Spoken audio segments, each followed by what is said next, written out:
And then the next time we are together, we will do the real thing. The Monday quiz. Monday quiz.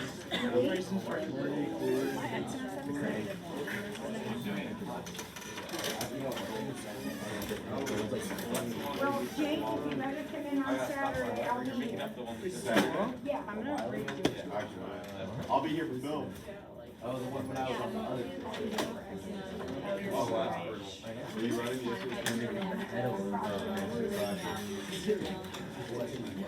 All right. You can't argue running.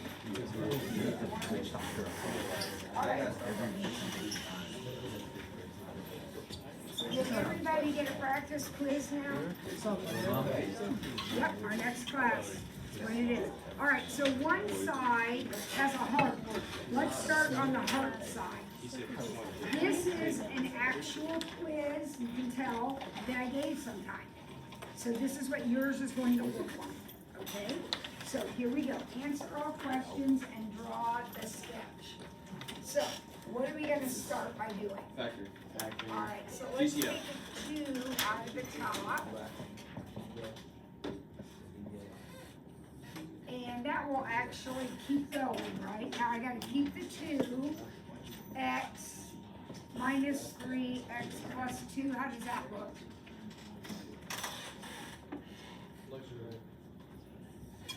Say something to me. Right. Yep, all right. And then x minus 3 minus 2 on the bottom. Now, Why did 2x squared plus x, why did that turn negative? oh, they shouldn't have. Wait a minute. When you took the 2 What are you talking about? when you took the 2 out the first time, it's a negative x rather than a positive x. Yeah, why would it be a positive? It's positive on x squared. What do you plus that? Negative 2x divided by 2 is negative x. No, but like. Are you on the side with the heart on? Oh, you're doing the wrong one. Jake, we're on the side that has a heart, Oh. My fault. which I said. My fault. Okay. So are we good here? Yeah, we're good. Here's the story, folks. What happens if I mess up my factoring? The whole problem. It's over, because everything will be wrong, so you really gotta get this factoring right.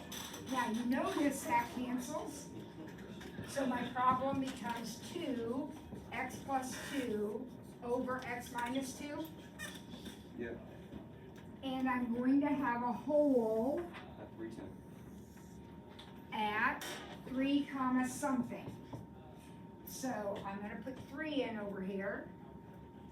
And if I put 3 in, I get 2 times 5 over 1, so 10.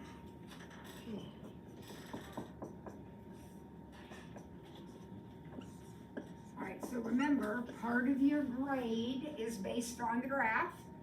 So we're graphing, but we could also fill in number 2 where it says what are the holes. There's one of them, and it is 3 comma 10.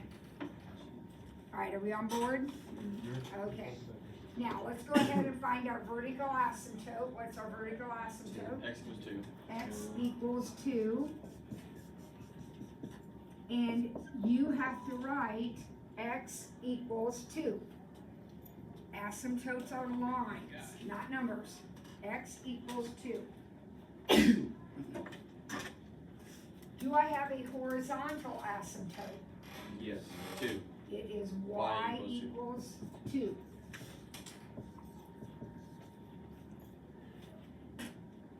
We can, where's this one? Now I need my intercepts. Right, yeah, my y-intercept. What's my y-intercept?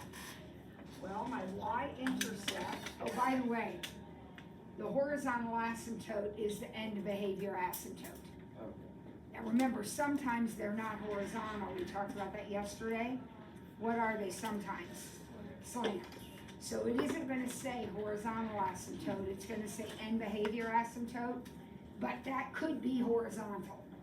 This one has a horizontal because it's an x squared over an x squared. That makes it horizontal. Okay. What was I finding? Oh, What is my x-intercept? 2 and Negative 2. Remember, if you don't remember, make a note of it right now. X-intercepts come from the numerator. It's where you get 0. You get 0 if you plug in negative 2. Now my y-intercept, I'm going to plug in 0. Negative 2. Do I also get negative 2? Yep.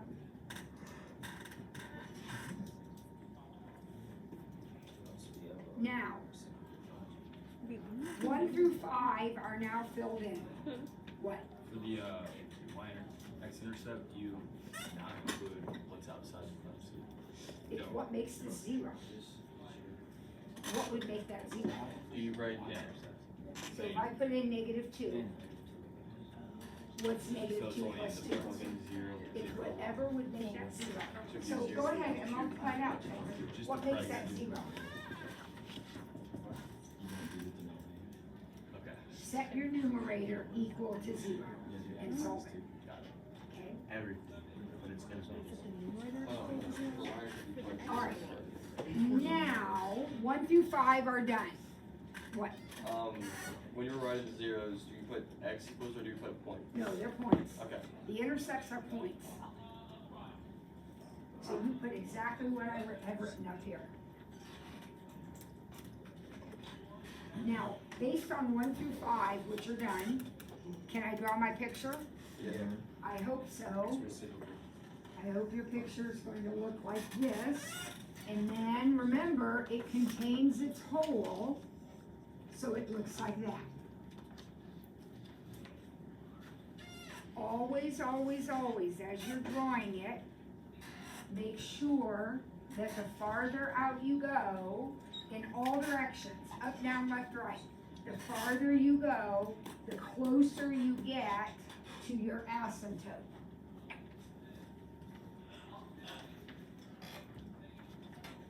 Now, based on the picture, can we answer the rest of the questions? Number 6, what is the limit as x approaches infinity? Now, where is x approaching infinity? Right over here, right? So what's happening to the picture? It's getting closer to 2 from the top. Infinity plus 2. So the answer to number 6 is this. We're getting closer to 2 from the top. The curve's coming down, getting closer to 2 from the top. What is the answer to 7? Well, look at the picture, don't be confused. X is getting closer to 0. Isn't this where x is 0? If x is 0, what's the value of the function? Negative 2. So the answer to 7 is simply negative 2. Remember, guys, when you're talking about something like this, the limit is a y value. So for this problem, the y's, we're getting closer to 2. What's happening here? If x is 0, the y is negative 2. The limit is a y value. This is the x value. You know that. You're finding the y value. So for problem number 7, it would be negative 2. So the positive or negative that's in the top right, does that just mean direction it's going? Yep. And it doesn't make any difference which way you're approaching 0, you're going to be at negative 2. If it's a point, it's not really going to be directional. All right, number 8. X approaches 2. Now wait a minute, 2 is an asymptote. I'm approaching 2 from the left. So what's happening to my y's? Negative infinity. The answer to 8 is negative infinity. Because as I get closer, follow your curve, as you get closer to the asymptote, you are going down on the left side. We're going down. negative infinity. All right, what about 9? That's the limit as x approaches infinity, negative infinity, and that's gonna be 2 Negative. from the bottom, 2 negative. Farther out we go, the closer we get to 2, but we're underneath it. How about number 10? The limit as x approaches 2 from the right is positive infinity?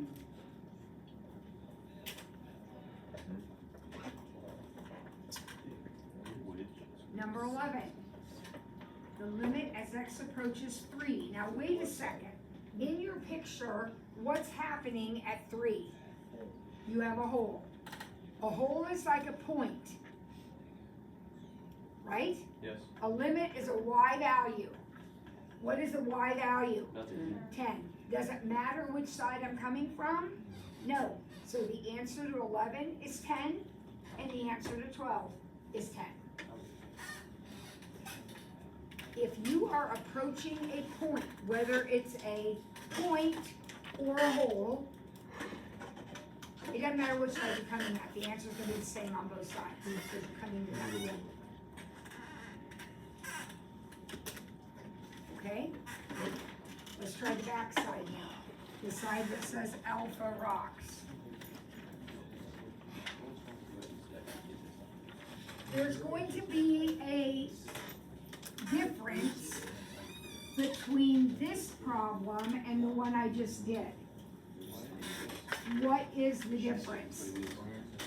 This end behavior asymptote will not be horizontal because the power on top is bigger than the power on the bottom. Okay? Flip back over, look at the heart side. See how those powers match? That means your end behavior asymptote is horizontal. When the top one is 1 bigger than the bottom one, our end behavior asymptote, number 5, your end behavior asymptote will be slanted. Since we have observed that, let's go ahead and find it. How do I find my end behavior asymptote?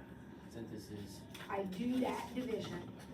So in the box will go a -1. -1, and I have 2, 1, -6. So I do my regular synthetic division. So -2, -1, 1, -5. And in that division, what matters? Where will the answer come? Y equals 2x minus 1. Remember, the original problem was x squared, so when I do the division, it's going to be x. And the remainder doesn't matter. So you have a nice grid there, nice beautiful grid paper. So you're going to put your y-intercept at -1, and then count up to and over 1. And you're gonna have a really nice line, better than mine. But y equals 2x minus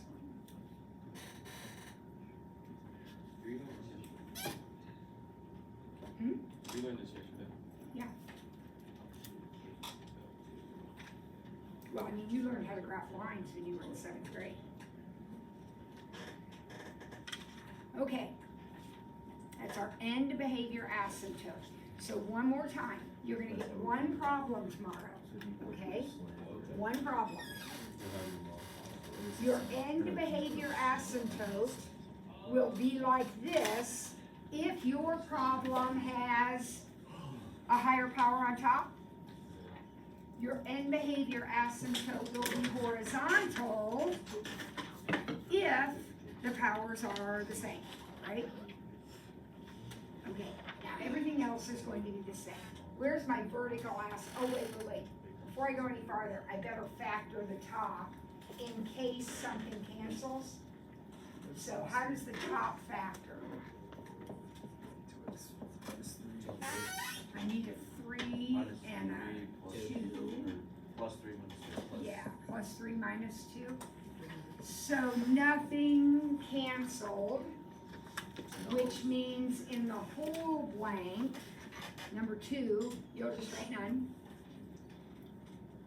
Right, because we only get holes if we can cancel. I factored wrong, I'm out. It's a positive. That's better. That could have been bad.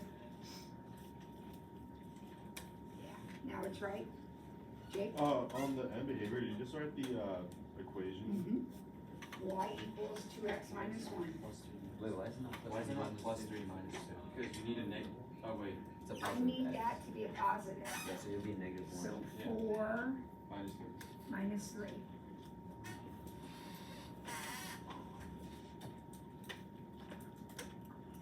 Alright, so no holes. Okay, do I have a vertical asymptote? X equals negative. Yep, it's x equals 1, Is it? Would that be negative 1? negative 1. You're right.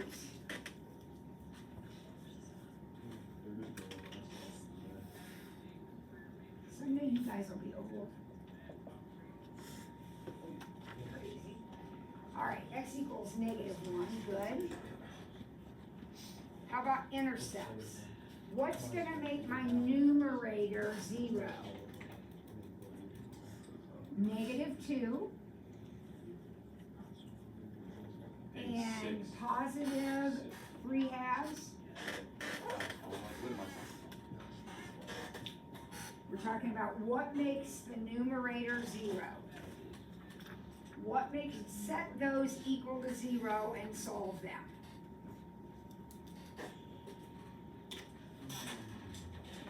How about a y-intercept? This is not your y-intercept, that was for my slant asymptote. I need the y-intercept of the curve, which will be negative 6. Wait, where do you get the negative 6? How do we find a y-intercept? Plug zeros in for X. Plug zeros in for x, plug them in somewhere. Negative 3. What did you change? Positive. Oh, yeah. Wait. The positive 6 or negative 6? Negative 6. Negative 3 times 2. Oh.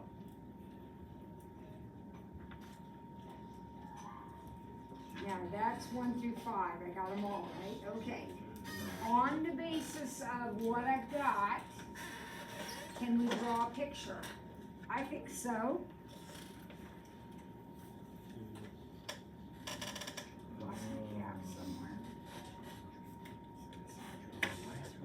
So, I think I can draw it.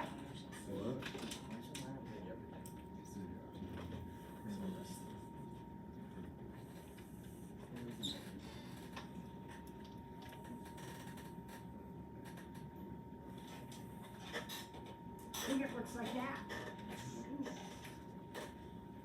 Remember, well, first of all those points are part of the graph, so I have to connect all those points.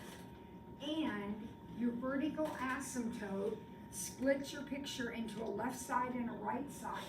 So over here on the left side of the asymptote, I have a point, so my curve has to go through that point. And then on the right side of the asymptote, I actually have 2 points. The curve has to go through those.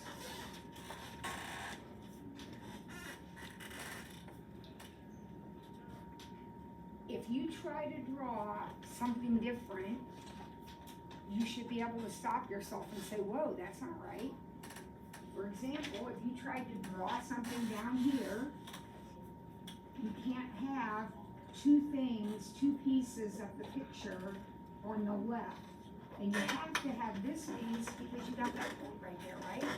So there can't be anything underneath it. It doesn't pass the vertical line test. You have one thing, one arc, or whatever you want to call it, on the left and one arc on the right. All right, let's answer our limit questions.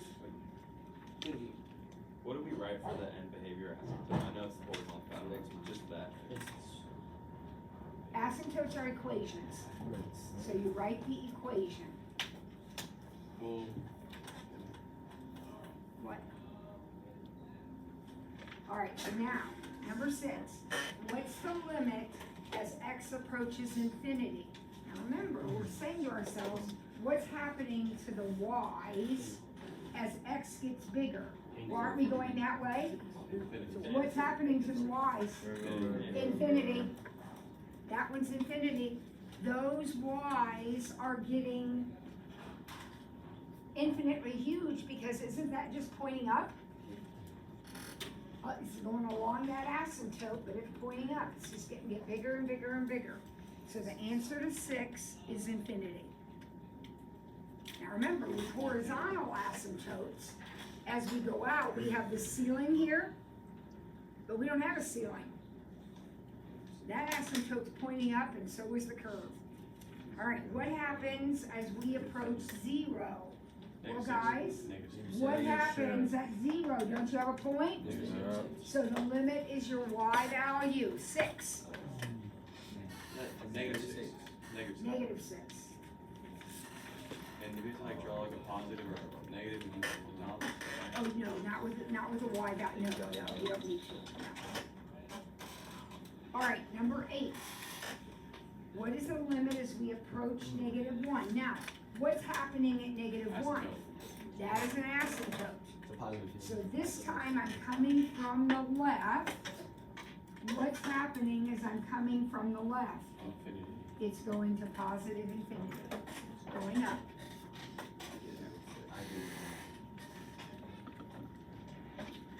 Number 9. What happens as we go to the left? Negative infinity. Yep, the curve's going down. There's no floor, nothing to stop it. It just, look at that arrow, it just keeps going down. 10. We're talking about negative 1 again, and that's an asymptote. So what happens as we come from the right? Scroll down. Going down. Negative infinity.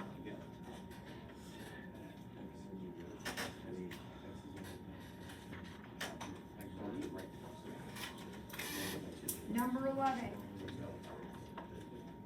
What's happening at 3? Well, I don't even know. This is 1, this is 2, this is 3, right? Negative. So isn't there some point up here, 3 comma something? Yeah. I don't know what that something is, so I'll figure it out. So if I put in 3, and you can put it in wherever you want, if I put in 3, I get 3 times 5 over 4. I got 15 fours. That's just some random point where x is 3. If I put in 3, yeah, I got 15 fours. So what's the answer to number 11? 15 fours. And what's the answer to number 12? 15 fours. Because if you're talking about a point, then it doesn't matter what side you're coming at. It's going to be that wide out. Okay?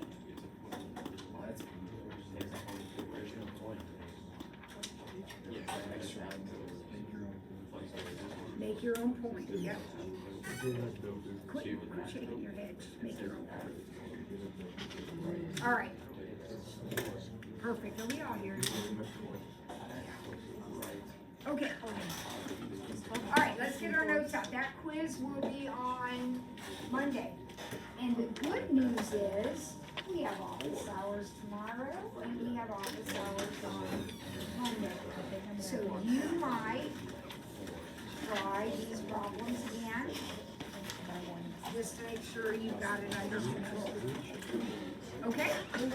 But now we're getting our notes out, and we're gonna spend some time with 2.7. Okay, hold on.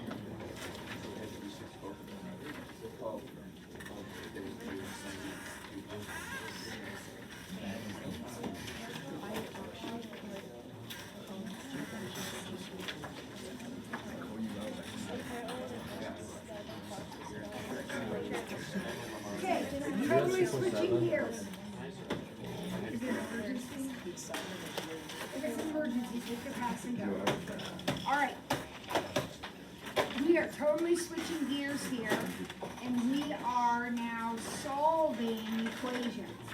So our answer isn't going to be, you know, a whole graph and all that. Our answer is going to be x equals 5, x equals something. What's your thought on solving that Do equation? the X over. Multiply everything by x? Oh, they've got 5, 4. Wouldn't we want to clear the fraction, maybe? Multiply everything by x? So x squared plus 3 equals 4x. I multiplied everything by x. So that's what I ended up with. Now what shall we do? Move, get 0, move the 4x over, and when I move it, I'm gonna put it in the middle, so it looks like where it should be, you know, things are in the right order. And then I gotta factor it.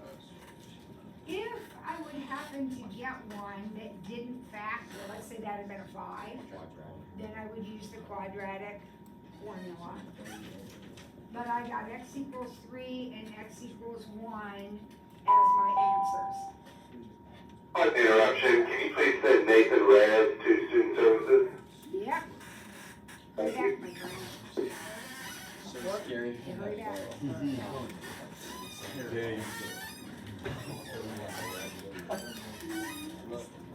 Okay.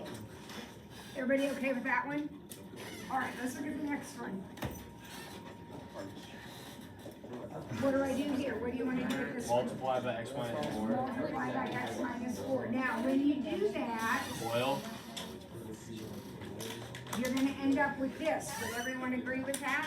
Not boil. Distribute. So we'll x squared minus 4x plus 1. Oh, now we're right where we were a second ago. How'd you do the first step in there? Everything by x minus 4. Oh, This does not factor. So, negative b plus or minus the square root of b squared minus 4ac all over 2a. I'll try to form you up. X equals 4 plus or minus what? 4. 2 or 2. 2 or 2. The square root of 8. Wait, what? 12. Oh my. And 12 is 2 root 3.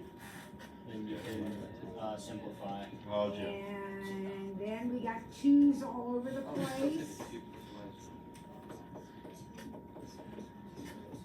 So we end up with 2 plus or minus root 3.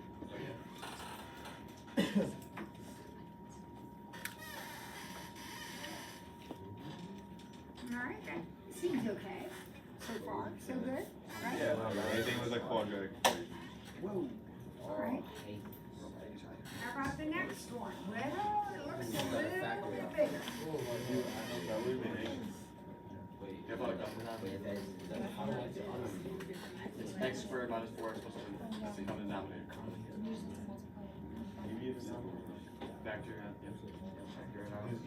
Now, I'm a little bit lazy here. It's the end of the day. I'm a little bit lazy. So when I wrote the problem, I went ahead and factored it. Is that okay with everybody? I hope you're kind of getting that if you can factor, you should factor always on every kind of problem ever. We try to get things factored. And then I noticed that I could get a common denominator all the way across. So this particular one would have to be multiplied by x minus 3. And please remember, if you're getting a common denominator, you're doing the top and the bottom. And this one would be x minus 1.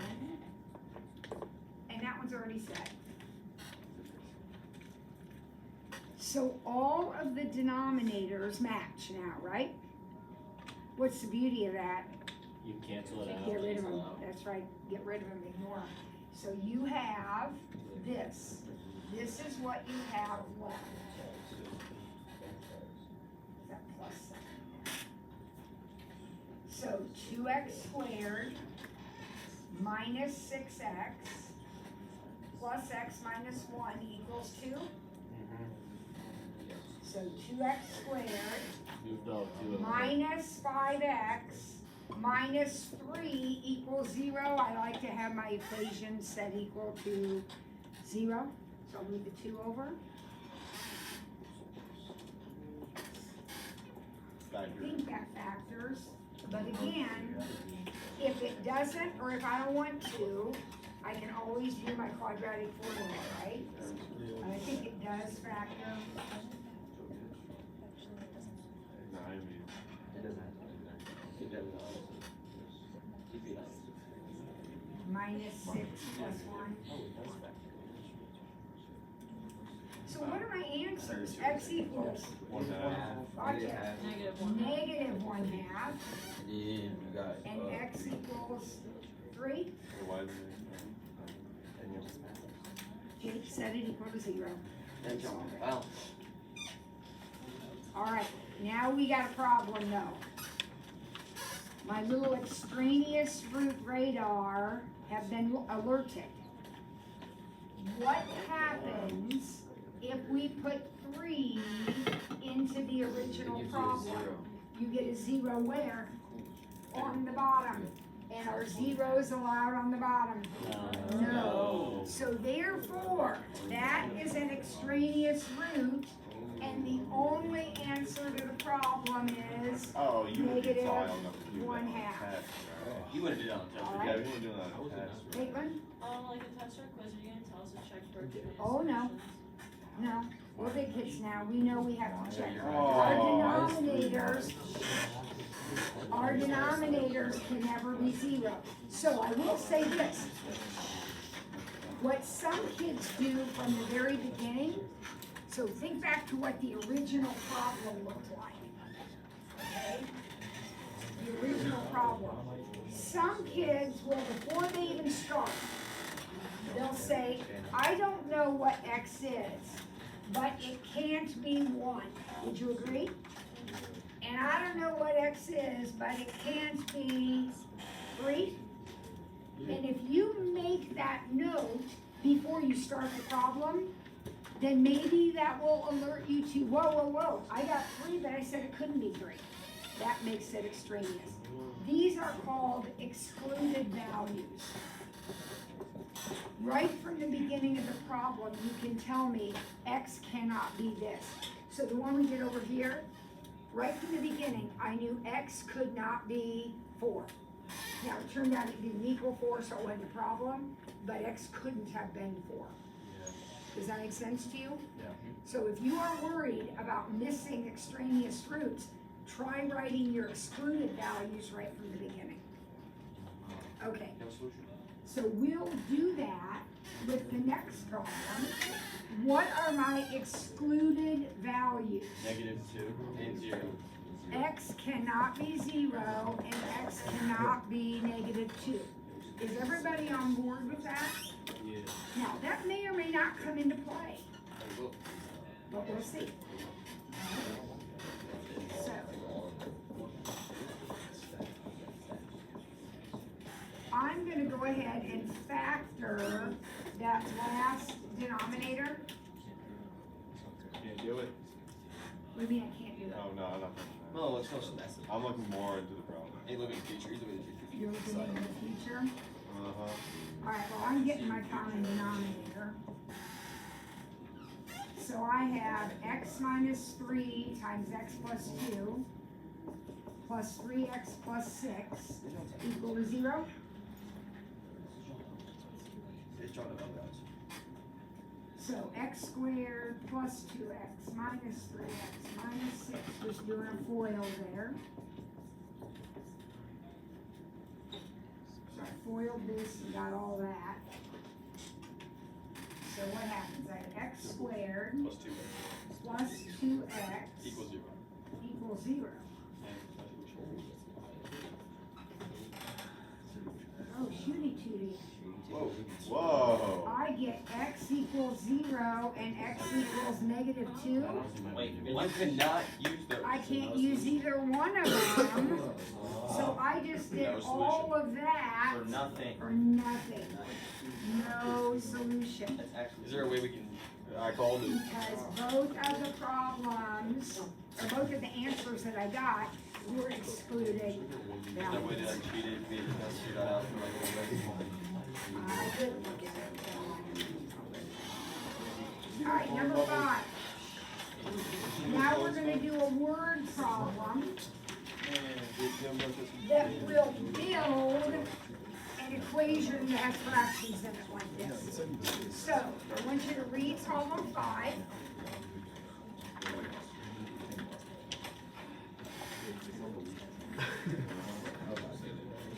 And whenever you have a problem like this, where Susie can do a job in this long and Billy can do it in this long, and what happens when they do it together? There's a little formula that you can use to help you do that. 1 over the first guy's time alone plus 1 over the second guy's time alone will equal 1 over their time together.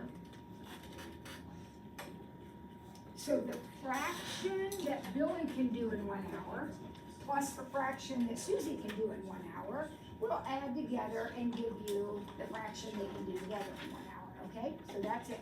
1 over alone plus 1 over alone equals 1 over together. So what's it gonna look like in this problem? 1/5 plus 1 over 1/6 5 plus 1/6 plus 1 over 6 equals 1 over 11. equals 1 over x. How long will it take them together? Oh, yeah, well, Kind of common. Now we'll get a common denominator. Now it looks like one of those. So our common denominator will be 30x. 30x. So this one needs a 6x. This one needs a 5x. And this one needs a 30. You with me? So 6x, that's 1 times 6x, plus 5x equals 30. So 11x equals 30. And x equals 30 11ths hours. Which is 2-point-something hours if they work together. You're okay with that, 30 over 11? Yes, that's the answer. Yep. Yep. All right, number 6. A drain is left open as a pool is filling. Hose X can fill it in 10 hours and hose Y can fill it in 4 hours.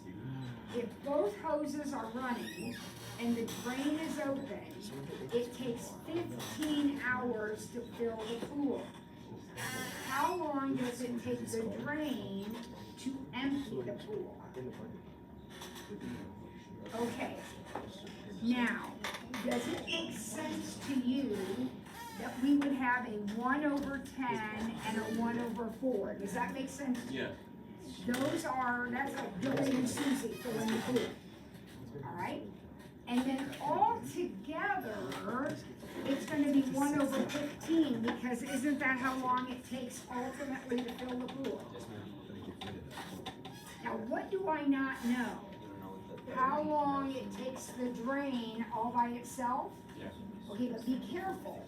It wouldn't be plus 1 over x. X minus 15. It would be minus 1 over x. Because it's sort of like Susie is writing on the board and Billy is writing on the board, but Joey is erasing the board. They're like working against each other. Does that make sense?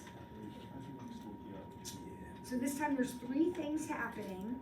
2 of them are working together. 1 of them is working against. But if they all 3 are going, it takes 15 hours. That makes sense? What's my common denominator? 60x. 60x, so I need a 6x here, and a 15x here, a 60 here, and a 4x here.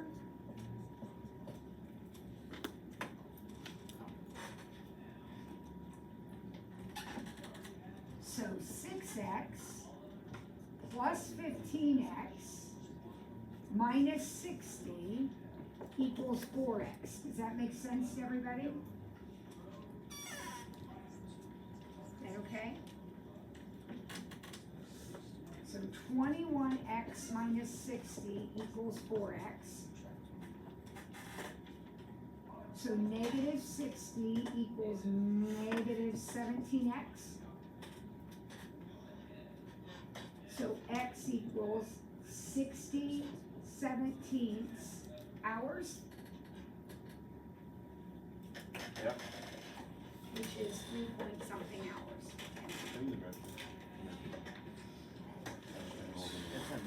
Give the pass and go, you guys are looking at me like, okay, here we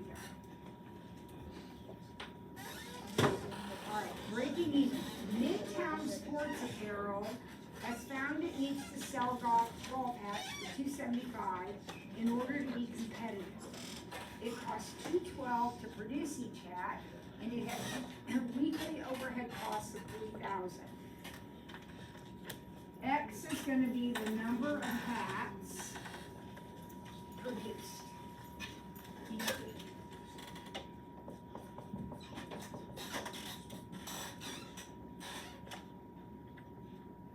Express the average cost, including overhead costs, of producing one hat as a function of X. You know what? Let's not do that. Let's go to B, because I think it's easier not to do that. Let's go to B. Find the number of hats that must be sold to make a profit. Okay, so what does profit mean?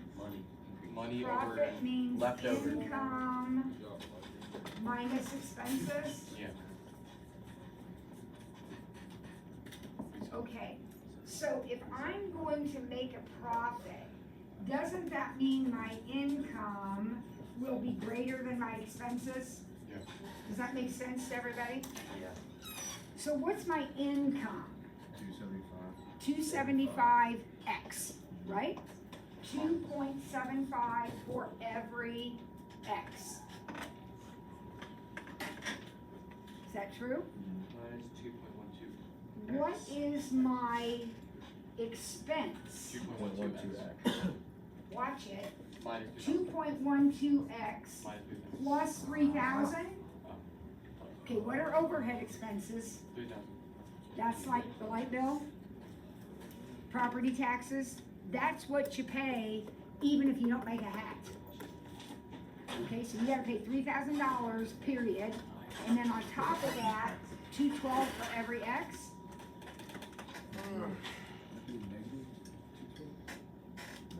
No, these are my expenses. Now, if I wrote it up here like that, it would be, if this is how much money I'm bringing in, and this is how much money is going out, and I want the ends to be bigger than the outs, right? I don't need the graph and all that stuff, I can solve this. What's 275 minus 212? Point 3. 3x 3x. greater than 3,000. 4,000. Let's just divide. 4,762. And I'm gonna have to make how many hats? I'm gonna have to make 4,762 hats Yeah. to make a profit, to break even, to be better than breaking even.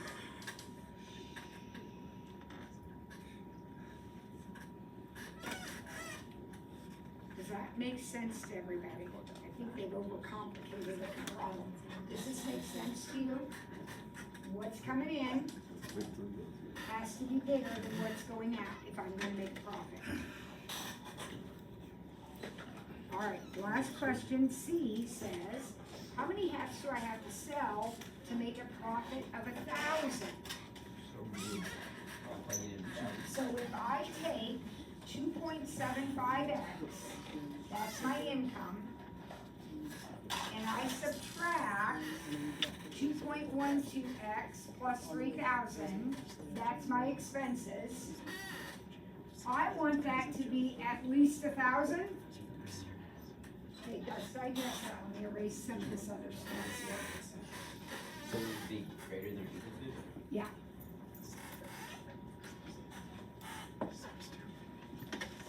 Wait, what? Okay, so a while ago, we said that income minus expenses is your profit. So we agreed this was our income, 2.75x. We agreed this whole thing is our expenses. So this minus this is my profit, and I want my profit to be at least $1,000. So now I have to solve that little guy. So I'll subtract, and that's 0.63x minus 3,000 is greater than or equal to 1,000.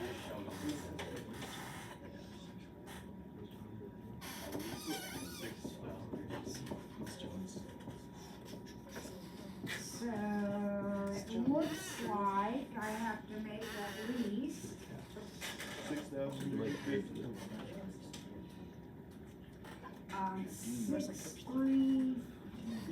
6,350 hats.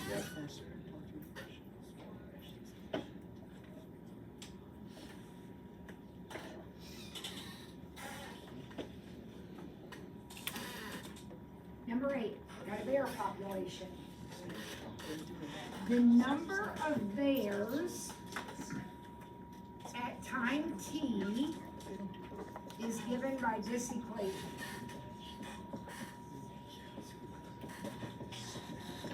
Okay, the number of bears at time t is given by this equation.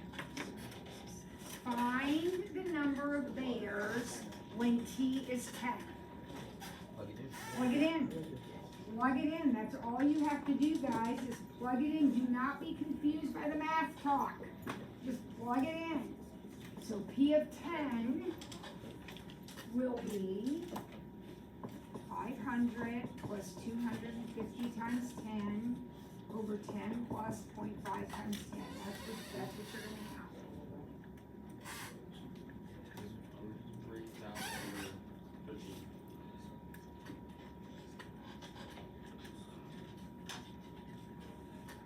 I got 200. Anybody else get 200 bears?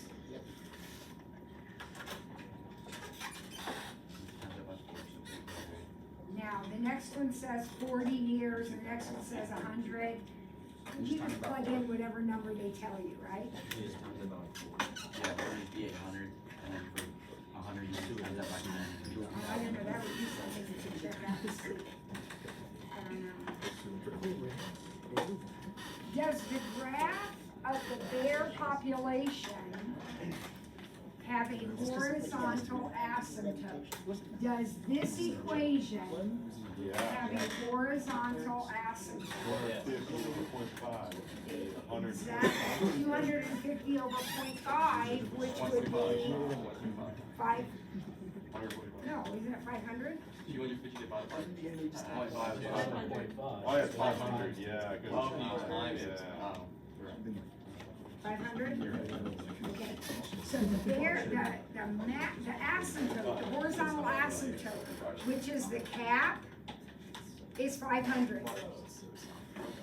Does that make sense? That there would be a cap? Yes. Why do they open hunting season in Harrison State Park for deer? Why do they let people go in and shoot deer? Because they're overpopulated. They're overpopulated, and what happens if they're overpopulated? They start starving to death, they start getting disease, they start getting They're ruining people's yards and whatever. Killing all the other animals. Yeah, well, I don't know, the deer, They eat them. maybe, yeah. So we have to like lock it instead. So it makes sense that this would have a horizontal asymptote. All right, one more, number 9. Number 9.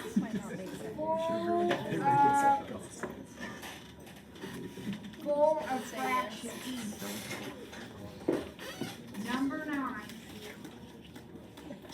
says the total resistance is given by this equation. Those of you in physics have probably seen this before. 1 over R equals 1 over R sub 1 plus 1 over R sub 2.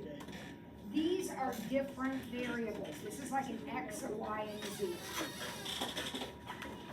One resistor has a resistance of 2.3. So we'll let this one be the 2.3. Let X be the resistance of the other one. Express the total resistance as a function of X. So this equation right here, this R is the total resistance. There's your X. That's not good enough because we have to have R equals over here. Okay, we can't have 1 over R. So do you have any thoughts on that? How we might, what? Times it by negative 1? Or is it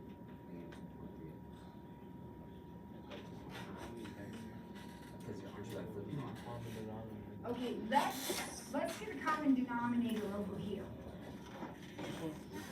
So if we just go on this side, would you agree it would be X plus 2.3 over 2.3X? I'm just doing this side for a minute. Is that okay with you? Now, what if I cross multiply? If I cross multiply, I have 2.3x equal to R times x plus 2.3.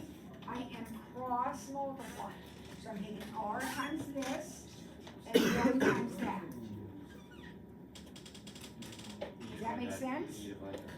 Now, I wanted R equals, that was my goal. So can I divide by the parentheses?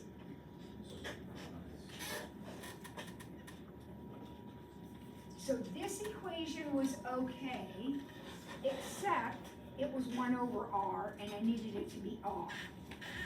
So I made this into a fraction by getting a common denominator.